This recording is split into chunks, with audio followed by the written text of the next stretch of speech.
Birbal Mughal emperor Akbar के सबसे विश्वसनीय और बुद्धिमान मंत्री था। उनका असली नाम महेशदास था, लेकिन उनकी समझदारी और हाजिर जवाबी के कारण अकबर ने उन्हें बीरबल का उपाधि दी। बीरबल के होशियार दिमाग की कहानियां हमेशा से हाई लोगों के बीच प्रशंसा का विषय रही है। यहाँ हम एक ऐसी रोचक कहानी का वर्णन करेंगे जो उनके बुद्धि और समझदारी को दर्शाती है। अकबर और बीरबल का मिलान। एक दिन अकबर ने सुना कि एक छोटी सी गांव के किसी व्यक्ति के पास अविश्वसनीय बुद्धि और समझदारी है। अकबर ने तुरंत उन्हें अपने दरबार में बुलाया। जब महेशदास अकबर के समक्ष पहुंचे, उन्होंने अपने चरण स्पर्श किए और बेद विनम्रता के साथ कहा, महाराज, मैं आपका सेवक हूं। मुझे आपकी सेवा करने का अवसर प्रदान करें। अकबर उनकी विनम्रता और हाजिर जवाबी से प्रभावित हुए और उन्हें अपने दरबार का एक मंत्री बना लिया। तभी से उनका नाम बीरबल पड़ा। अकबर के प्रश्न और बीरबल के उत्तर। अकबर को अलग अलग प्रश्नों के माध्यम से अपने मंत्रियों की बुद्धि की पारख करना पसंद था। एक दिन उन्होंने दरबार में एक कठिन प्रश्न उठाया। संसार में सबसे महत्वपूर्ण चीज क्या है? सब मंत्रियों ने अपने अपने विचार प्रस्तुत किए। किसी ने धन दौलत को महत्वपूर्ण बताया, तो किसी ने शक्ति और सामर्थ्य को। आखिर में अकबर ने बीरबल की तरफ देखा और प्रश्न किया, बीरबल, तुम्हारे विचार में क्या सबसे महत्वपूर्ण चीज है? बीरबल ने शांत स्वर में कहा, महाराज, इस संसार में समय सबसे महत्वपूर्ण चीज है। समय हमें हर काम करने का अवसर देता है। जो व्यक्ति समय का सही उपयोग करता है, वह सफलता प्राप्त करता है। अकबर उनके उत्तर से प्रभावित हुए और कहा, बीरबल, तुमने सच कहा। समय की महिमा को समझने वाला हाई जीवन में सफल होता है। बीरबल और चोर की कहानी। एक दिन अकबर के राज्य में एक आमिर व्यक्ति के घर से बहुत सारी संपत्ति चोरी हो गई। व्यक्ति अकबर के पास गया और न्याय की प्रार्थना की। अकबर ने तुरंत बीरबल को बुलाया और कहा, बीरबल, मुझे पूरा विश्वास है कि तुम इस चोरी का पता लगाओगे। बीरबल ने चोर पकड़ने की एक योजना बनाई। उन्होंने सभी सेवकों को एक लाइन में खड़ा किया और उन्हें एक एक लकड़ी दी। फिर उन्होंने कहा, ये लकड़ी एक जादुई लकड़ी है। अगर किसी के पास चोरी का माल है, तो उसकी लकड़ी सुबह तक 1 इंच लंबी हो जाएगी। रात में चोर डर गया और अपनी लकड़ी को 1 इंच काट दिया, ताकि वो लंबी ना हो। सुबह जब सभी लोग लकड़ी लेकर आए, बीरबल ने तुरंत चोर को पहचान लिया। उन्होंने कहा, तुमने अपनी लकड़ी काटी है, क्योंकि तुम्हें डर था कि वो लंबी हो जाएगी। इसका मतलब तुम ही चोर हो। अकबर ने बीरबल की प्रशंसा की और चोर को दंड दिया। एक और होशियारी भरी कहानी। एक दिन अकबर ने दरबार में कहा, बीरबल, मुझे दुनिया का सबसे बड़ा मूर्ख दिखाना है। तुम्हारे पास 3 दिन है। बीरबल ने सोचा और तीसरे दिन एक व्यक्ति को लेकर दरबार में पहुंचे। व्यक्ति के पास एक बड़ा मटका था। अकबर ने पूछा, बीरबल, ये व्यक्ति दुनिया का सबसे बड़ा मूर्ख कैसे है? बीरबल ने उत्तर दिया, महाराज, ये व्यक्ति कहता है कि वो समुंदर का पानी इस मटके में भर लेगा। क्या ये संभव है?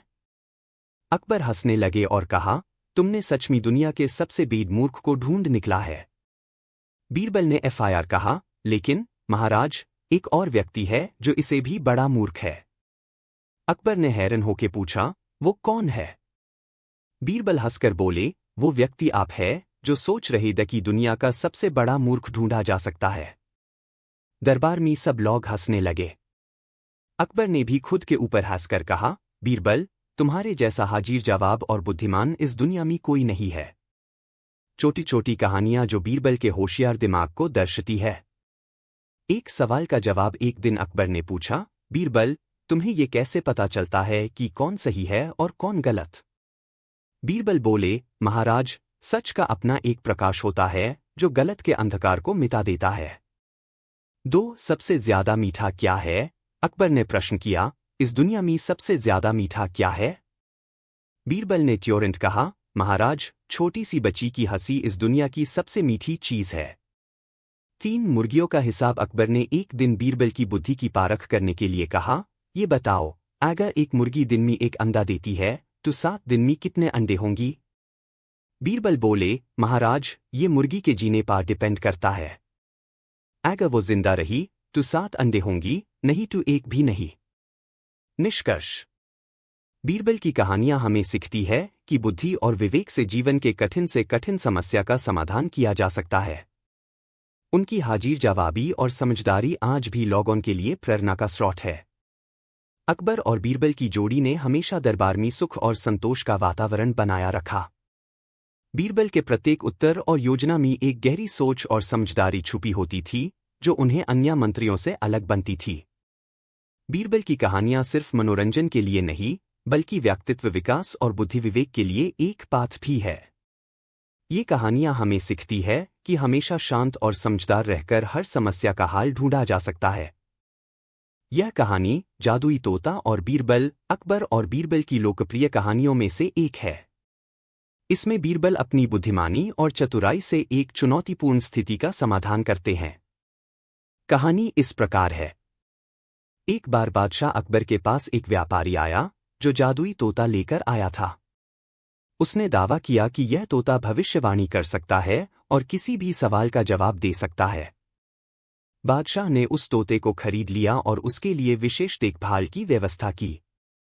बादशाह ने अपने दरबारियों को आदेश दिया कि तोते की देखभाल में कोई कमी न हो। साथ ही यह चेतावनी भी दी कि अगर तोता मर गया तो जिम्मेदार व्यक्ति को कड़ी सजा दी जाएगी। कुछ दिनों बाद तोता अचानक मर गया। दरबारी भयभीत हो गए और समझ नहीं पा रहे थे कि इस समस्या को कैसे हल किया जाए। अगर वे यह बात बादशाह को बताते तो उन्हें सजा मिल सकती थी। तब सभी ने बीरबल से मदद मांगी। बीरबल ने स्थिति को समझा और आश्वासन दिया कि वह इस समस्या का समाधान करेंगे।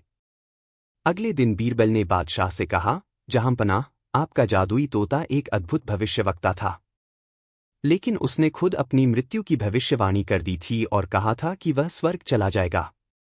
बीरबल ने इस तरह बादशाह को समझा दिया कि तोते की मृत्यु पहले से तय थी और यह किसी की गलती नहीं है। बादशाह ने इस पर विश्वास कर लिया और किसी को सजा नहीं दी। निष्कर्ष। यह कहानी हमें सिखाती है कि बुद्धिमानी और चतुराई से किसी भी मुश्किल स्थिति का समाधान निकाला जा सकता है। बीरबल ने अपनी सूझबूझ से न केवल दरबारियों को बचाया, बल्कि बादशाह को भी नाराज होने से रोक लिया। अकबर और बीरबल की कहानियों में अक्सर जादुई तत्व भी जोड़े जाते हैं, जिससे बच्चों और पाठकों को मजेदार और प्रेरणादायक अनुभव मिलता है। जादुई गदा से जुड़ी कहानी भी इन्हीं कल्पनाओं पर आधारित है। यहाँ एक कहानी है। जादुई गदा और बीरबल की चतुराई। एक बार अकबर के दरबार में एक साधु आया और उसने एक जादुई गदा भेंट की। उसने कहा, यह गदा बहुत शक्तिशाली है। इसका मालिक जिसे चाहे अमीर बना सकता है और जिसे चाहे गरीब। लेकिन इस गदा का असली मालिक वही हो सकता है जो सबसे बुद्धिमान और न्यायप्रिय हो। अकबर ने यह सुनकर गदा अपने पास रख ली। लेकिन कुछ समय बाद दरबार में झगड़ा शुरू हो गया, क्योंकि सभी दरबारी यह साबित करने में लग गए कि वे गदा के असली हकदार हैं। हर कोई खुद को सबसे योग्य और बुद्धिमान कहने लगा। अकबर परेशान हो गए और बीरबल से इस समस्या का हल निकालने को कहा। बीरबल मुस्कुराए और बोले, जहांपनाह, इस गदा के असली मालिक को पहचानने के लिए एक परीक्षा होनी चाहिए। जो इस गदा का सही उपयोग कर सकेगा, वही इसका असली हकदार होगा। बीरबल ने गदा को दरबार के बीच में रख दिया और कहा, इस गदा में जो ताकत है, वह इसे सही समय और सही तरीके से इस्तेमाल करने पर ही दिखाई देगी। लेकिन इसे उठाने वाला व्यक्ति यह भी साबित करे कि वह दूसरों के भले के लिए काम करेगा। बीरबल ने एक एक दरबारी को बुलाया और उनसे पूछा कि वे इस गदा का क्या करेंगे। कुछ ने कहा कि वे इससे खुद को अमीर बना लेंगे, तो कुछ ने कहा कि वे अपने दुश्मनों को सबक सिखाएंगे। लेकिन कोई भी न्याय और भलाई की बात नहीं कर पाया। आखिर में बीरबल ने खुद गदा को उठाया और कहा, इस गदा की असली ताकत यह है कि यह किसी को भी सही मार्ग पर चलने की प्रेरणा दे सकती है। लेकिन इसे रखने का हकदार वही है जो इसका उपयोग दूसरों की भलाई के लिए करे। अकबर ने बीरबल की बात से सहमति जताई और गदा को बीरबल को सौंप दिया। उन्होंने कहा, बीरबल, तुमने यह साबित कर दिया कि बुद्धिमानी और न्यायप्रियता ही सच्चा गुण है। इस गदा का असली हकदार तुम ही हो। निष्कर्ष। इस कहानी से हमें सीखने को मिलता है कि असली शक्ति दूसरों की भलाई और सही कार्यों में निहित है। केवल बुद्धिमानी और अच्छे इरादे रखने वाला व्यक्ति ही सच्चा नेता या जिम्मेदार व्यक्ति हो सकता है। क्या आपको इसी तरह की और कहानियां सुननी हैं? अकबर और बीरबल की कहानियों में अक्सर जादुई तत्व भी जोड़े जाते हैं, जिससे बच्चों और पाठकों को मजेदार और प्रेरणादायक अनुभव मिलता है। जादुई गदा से जुड़ी कहानी भी इन्हीं कल्पनाओं पर आधारित है। यहाँ एक कहानी है, जादुई गदा और बीरबल की चतुराई। एक बार अकबर के दरबार में एक साधु आया और उसने एक जादुई गदा भेंट की। उसने कहा, यह गदा बहुत शक्तिशाली है। इसका मालिक जिसे चाहे अमीर बना सकता है और जिसे चाहे गरीब।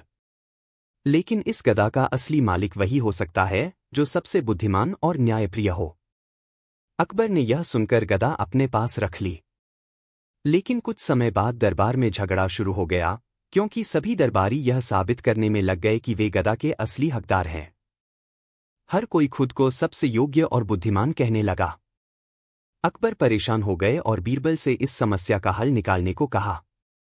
बीरबल मुस्कुराए और बोले, जहांपनाह, इस गदा के असली मालिक को पहचानने के लिए एक परीक्षा होनी चाहिए। जो इस गदा का सही उपयोग कर सकेगा, वही इसका असली हकदार होगा। बीरबल ने गदा को दरबार के बीच में रख दिया और कहा, इस गदा में जो ताकत है, वह इसे सही समय और सही तरीके से इस्तेमाल करने पर ही दिखाई देगी। लेकिन इसे उठाने वाला व्यक्ति यह भी साबित करे कि वह दूसरों के भले के लिए काम करेगा। बीरबल ने एक दरबारी को बुलाया और उनसे पूछा कि वे इस गदा का क्या करेंगे। कुछ ने कहा कि वे इससे खुद को अमीर बना लेंगे, तो कुछ ने कहा कि वे अपने दुश्मनों को सबक सिखाएंगे। लेकिन कोई भी न्याय और भलाई की बात नहीं कर पाया। आखिर में बीरबल ने खुद गदा को उठाया और कहा, इस गदा की असली ताकत यह है कि यह किसी को भी सही मार्ग पर चलने की प्रेरणा दे सकती है। लेकिन इसे रखने का हकदार वही है जो इसका उपयोग दूसरों की भलाई के लिए करे। अकबर ने बीरबल की बात से सहमति जताई और गदा को बीरबल को सौंप दिया। उन्होंने कहा, बीरबल, तुमने यह साबित कर दिया कि बुद्धिमानी और न्यायप्रियता ही सच्चा गुण है। इस गदा का असली हकदार तुम ही हो। निष्कर्ष, इस कहानी से हमें सीखने को मिलता है कि असली शक्ति दूसरों की भलाई और सही कार्यों में निहित है। केवल बुद्धिमानी और अच्छे इरादे रखने वाला व्यक्ति ही सच्चा नेता या जिम्मेदार व्यक्ति हो सकता है। क्या आपको इसी तरह की और कहानियां सुननी हैं? उत्सुक थे और उन्हें यह जानने का इंतजार था कि बीरबल ने क्या चित्रकला तैयार की है जो उनके आदेश के अनुसार उनकी आंखों को अचंभित कर देगी। बीरबल ने चित्र को अपनी ओर से कवर किया और अकबर से कहा, महाराज, यह चित्र मेरे दिल की गहराई से निकला है। इसमें जीवन के हर पहलू को छिपा हुआ है। इसे देखने के बाद आप समझ सकेंगे कि जीवन केवल खुशियों का नहीं है, बल्कि दुखों और संघर्षों से भी भरा हुआ है। अकबर ने उत्सुकता से बीरबल से कहा, बीरबल, मुझे यह चित्र दिखाओ। मैं जानता हूं कि तुमने इसे कुछ विशेष बनाने के लिए बहुत मेहनत की होगी। बीरबल ने धीरे धीरे चित्र का पर्दा उठाया। अकबर का आश्चर्य। जब अकबर ने चित्र देखा तो वह स्तब्ध रह गए। वह पहले कभी ऐसा चित्र नहीं देख पाए थे। चित्र में जीवन के हर पहलू को इस प्रकार से चित्रित किया गया था कि वह अकबर के दिल तक पहुंच गया। पेड़ की छाव में बैठे लोग, जो जीवन के विभिन्न पहलुओं का अनुभव कर रहे थे, एक गहरी भावना और सशक्त संदेश दे रहे थे। यह चित्र केवल एक दृश्य नहीं था, बल्कि यह जीवन की सच्चाई को दर्शा रहा था, जिसमें हर व्यक्ति के पास अपनी कहानी होती है, अपनी लड़ी होती है और अपनी चुनौती होती है। अकबर ने बीरबल से कहा, यह चित्र न केवल सुंदर है, बल्कि यह जीवन के हर पहलू को पूरी गहराई के साथ दर्शाता है। तुमने सच में यह साबित कर दिया कि कला केवल आंखों को नहीं, बल्कि दिल को भी छूने वाली होती है। बीरबल की शिक्षा। बीरबल ने अकबर की ओर देखा और कहा, महाराज, यही तो कला का उद्देश्य है। यह केवल एक चित्र नहीं है, बल्कि यह जीवन का वास्तविक दर्शन है। हर एक व्यक्ति की अपनी कहानी है, अपनी कठिनाइयां हैं और अपनी खुशियां हैं। हम जो कुछ भी देखते हैं, वह केवल एक पहलू है। असली सत्य तब सामने आता है जब हम अपने दृष्टिकोण को बदलते हैं और जीवन के हर पहलू को समझते हैं। अकबर ने ध्यान से बीरबल की बातों को सुना और कहा, तुमने मुझे बहुत कुछ सिखाया, बीरबल। इस चित्र ने मुझे यह समझने में मदद की कि हम केवल बाहर की दुनिया नहीं देख सकते, बल्कि हमें जीवन की गहराइयों को भी समझना चाहिए। निष्कर्ष। यह कहानी हमें यह सिखाती है कि कला केवल एक दृश्य नहीं है, बल्कि यह हमारे भीतर की भावनाओं और विचारों को व्यक्त करने का एक तरीका है। बीरबल ने अपनी चित्रकला के माध्यम से अकबर को यह समझाया कि जीवन की सच्चाई केवल सतही दृष्टि से नहीं, बल्कि उसकी गहराइयों से समझी जा सकती है। कला, चाहे वह चित्रकला हो या कोई और रूप, हमारे जीवन को एक नया दृष्टिकोण प्रदान करती है और हमें अपने आसपास की दुनिया को समझने में मदद करती है। बीरबल की यह अनोखी चित्रकला केवल अकबर के लिए ही नहीं, बल्कि सभी के लिए एक अमूल्य शिक्षा बन गई। बहुत समय पहले की बात है, अकबर के दरबार में बीरबल अपनी चतुराई और बुद्धिमानी के लिए प्रसिद्ध थे। वह न केवल अकबर के सबसे प्रिय सलाहकार थे, बल्कि उनकी बुद्धिमत्ता और विचारशीलता के कारण पूरे साम्राज्य में सम्मानित थे। बीरबल का हर काम, चाहे वह समस्या सुलझाने का हो या किसी मजेदार स्थिति में अकबर को मुस्कान देने का, हमेशा चर्चा का विषय होता था। एक दिन अकबर ने बीरबल से एक नई चुनौती दी। वह चाहते थे कि बीरबल कुछ ऐसा करें जो पहले कभी नहीं हुआ था। अकबर को एक विचार आया और वह बीरबल से बोले, बीरबल, तुम हमेशा नए तरीकों से मुझे चकित करते हो। आज मैं तुम्हें एक चुनौती देना चाहता हूं। मैं चाहता हूं कि तुम मेरे दरबार में एक ऐसी तस्वीर बनाओ जो मेरे और दरबारियों के चेहरों को दर्शाए। यह चित्र सिर्फ एक सामान्य चित्र नहीं होना चाहिए, बल्कि इसमें कुछ ऐसा होना चाहिए जो हमारे अंदर की भावनाओं को और व्यक्तित्व को भी दिखा सके। बीरबल ने मुस्कराते हुए कहा, महाराज, यह एक दिलचस्प चुनौती है। मैं निश्चित रूप से इसे पूरा करूंगा। बीरबल की कला का आगाज। बीरबल को यह चुनौती सुलझाने के लिए कुछ समय चाहिए था, क्योंकि वह चाहते थे कि इस चित्र में केवल चेहरे न दिखें, बल्कि वे चेहरों की आंतरिक भावनाओं और व्यक्तित्व को भी दिखा सकें। वह जानते थे कि चित्रकला केवल बाहरी रूपों को प्रदर्शित करने का नाम नहीं है, बल्कि इसका उद्देश्य भी एक गहरी समझ और पहचान बनाना होता है। बीरबल ने अपना काम शुरू किया। उन्होंने दरबार के सभी प्रमुख व्यक्तियों का निरीक्षण किया, अकबर, रानी, मंत्री, सेनापति और अन्य दरबारी। वह हर एक व्यक्ति के चेहरे की गहरी भावनाओं और उनकी मानसिक स्थिति को समझने की कोशिश कर रहे थे। बीरबल ने देखा कि हर व्यक्ति का चेहरा उसकी मानसिकता, उसके चरित्र और उसके भीतर के संघर्षों का प्रतीक होता है। अकबर के चेहरे पर अक्सर गंभीरता और जिम्मेदारी की भावना होती थी, रानी के चेहरे पर ममता और सौम्यता का संकेत था, जबकि अन्य दरबारी अपने चेहरे के जरिए अपने व्यक्तिगत स्वार्थ और निष्ठा को छुपाते थे। बीरबल ने चित्र बनाने के दौरान एक नई दृष्टि अपनाई। उन्होंने चेहरे के विवरणों को एक नई कला के रूप में प्रस्तुत किया। हर चेहरे में एक अलग कहानी बयां हो रही थी, जैसे कि किसी के चेहरे पर मुस्कान के साथ छिपी हुई चिंता हो, तो किसी के चेहरे पर विचारशीलता के साथ छिपा हुआ आनंद। बीरबल का अद्वितीय चित्र। दिन-रात की मेहनत के बाद बीरबल ने चित्र को पूरा किया। यह चित्र किसी सामान्य चित्र की तरह नहीं था, बल्कि इसमें हर चेहरे पर गहरे भावनाओं का प्रभाव था। बीरबल ने चित्र में एक अद्भुत तरीका अपनाया। उन्होंने चेहरे के भावनात्मक तत्वों को न केवल उसके बाहरी रूप से जोड़ा, बल्कि उसकी आंतरिक दुनिया को भी दर्शाया। हर व्यक्ति का चेहरा उनकी कहानी को बयान कर रहा था। अकबर ने चित्र को देखा और उस पर ध्यान से विचार किया। उसे पहले तो यह साधारण सा लगा, लेकिन जैसे ही उसने चित्र के प्रत्येक चेहरे के भावनाओं पर ध्यान दिया, उसे समझ में आया कि बीरबल ने कितनी गहरी और सूक्ष्म दृष्टि से इस चित्र को बनाया था। अकबर ने बीरबल से पूछा, बीरबल, यह चित्र तो बहुत अच्छा है, लेकिन इसमें जो गहराई और भावनाएं छिपी हैं, वह मुझे अभी पूरी तरह से समझ में नहीं आ रही हैं। क्या तुम मुझे इसे और विस्तार से समझा सकते हो? बीरबल मुस्कराए और कहा, महाराज, यह चित्र आपके और आपके दरबार के व्यक्तित्व की गहराई को दर्शाता है।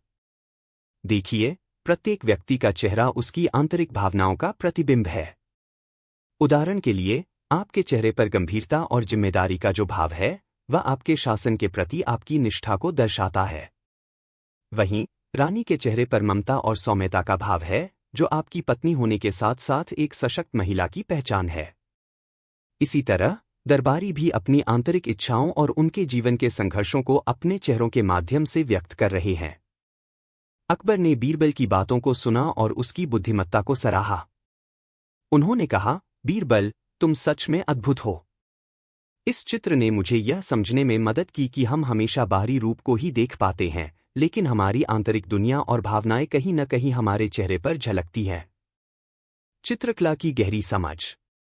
इस चित्र के माध्यम से बीरबल ने अकबर को यह सिखाया कि चेहरा केवल एक बाहरी पहचान नहीं है, बल्कि वह हमारे आंतरिक भावनाओं, संघर्षों और स्वभाव का आईना होता है। जीवन के विभिन्न पहलू, खुशियाँ, गम, संघर्ष, आंतरिक शांति और बाहरी दबाव, यह सभी चेहरे पर दिखाई देते हैं। बीरबल ने इस चित्र के माध्यम से यह समझाया कि हमें दूसरों को समझने के लिए उनकी बाहरी छवि से परे जाकर उनके भीतर के संसार को देखना चाहिए। अकबर ने बीरबल की कला की सराहना करते हुए कहा, तुमने मुझे यह दिखाया कि एक साधारण चित्र भी कितना गहरा और विचारशील हो सकता है। मैं इस चित्र को हमेशा याद रखूंगा। निष्कर्ष।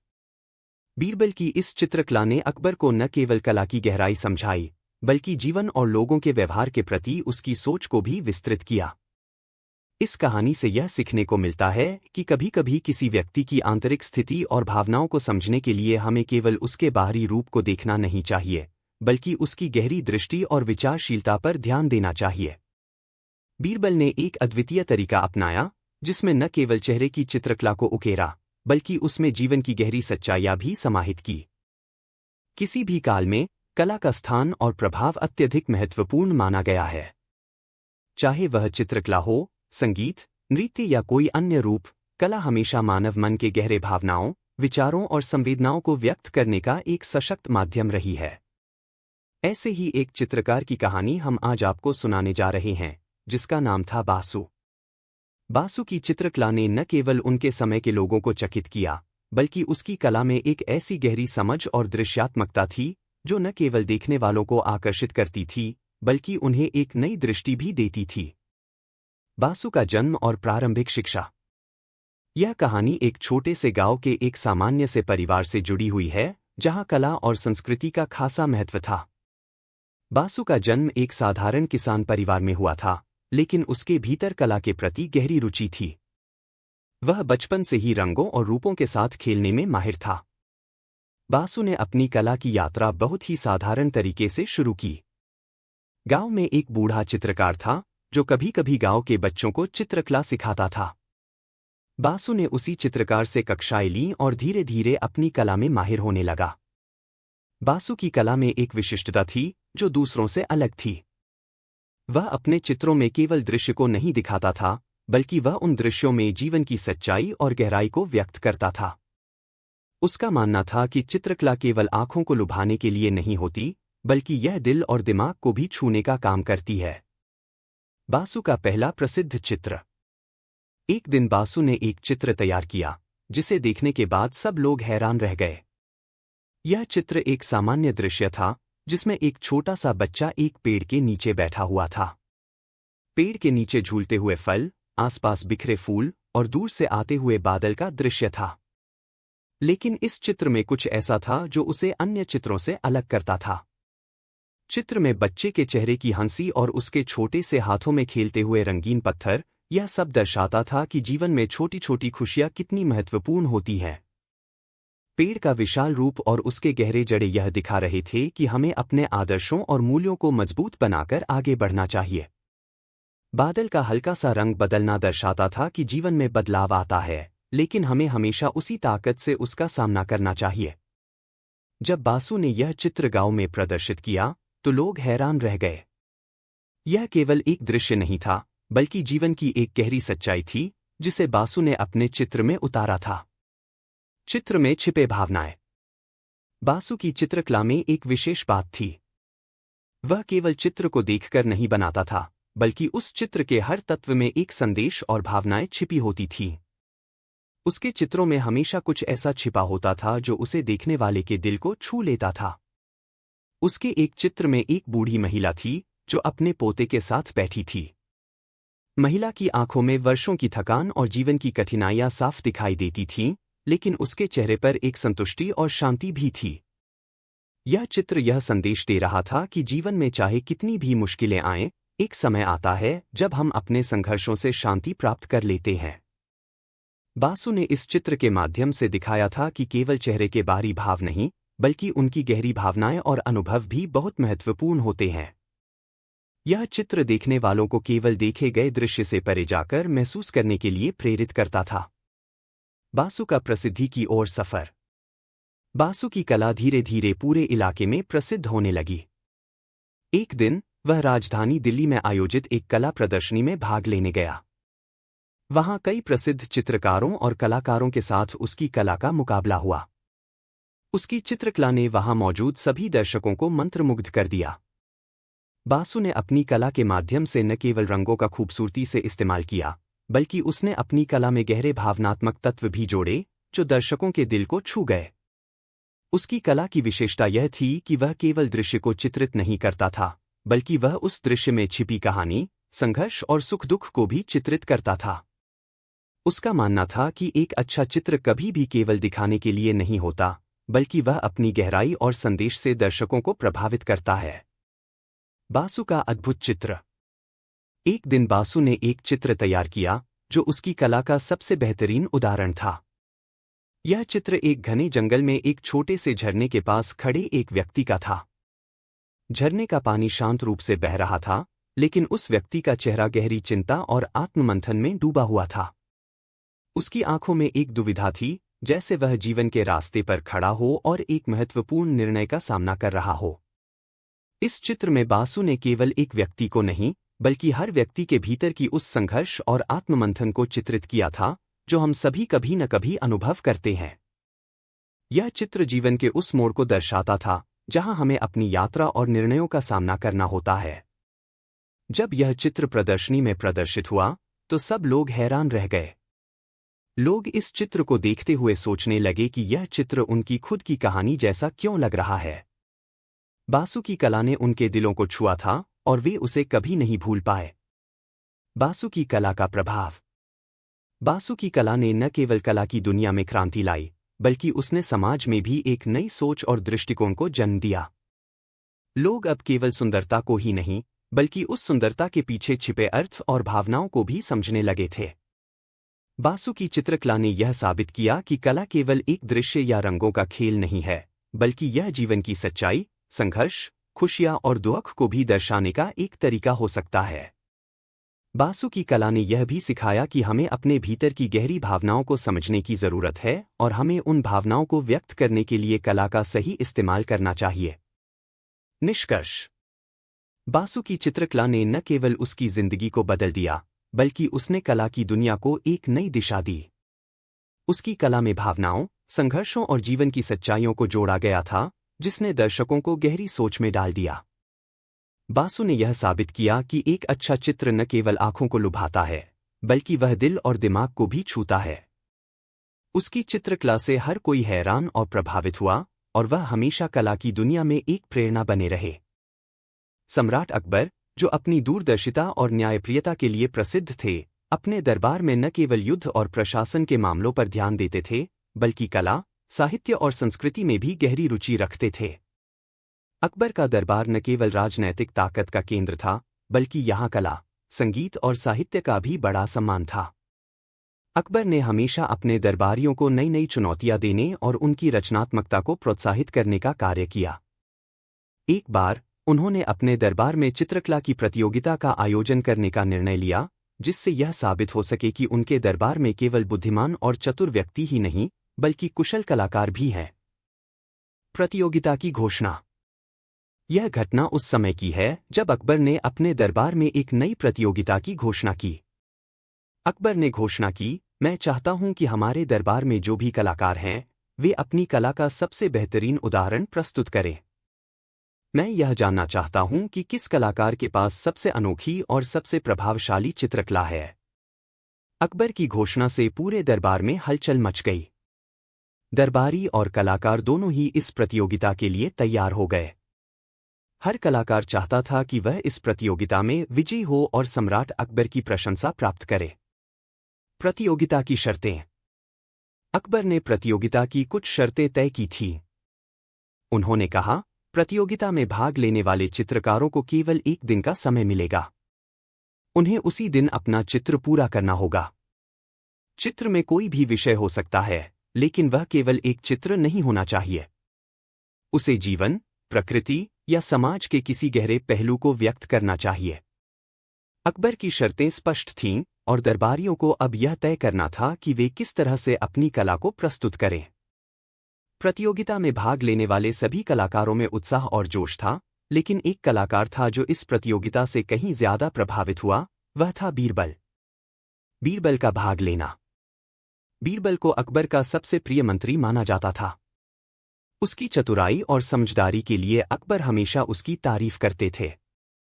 हालांकि बीरबल को चित्रकला में कोई विशेष अनुभव नहीं था, लेकिन उसने महसूस किया कि यह प्रतियोगिता केवल कला के बारे में नहीं है, बल्कि यह अकबर को यह दिखाने का अवसर है कि बुद्धिमत्ता और रचनात्मकता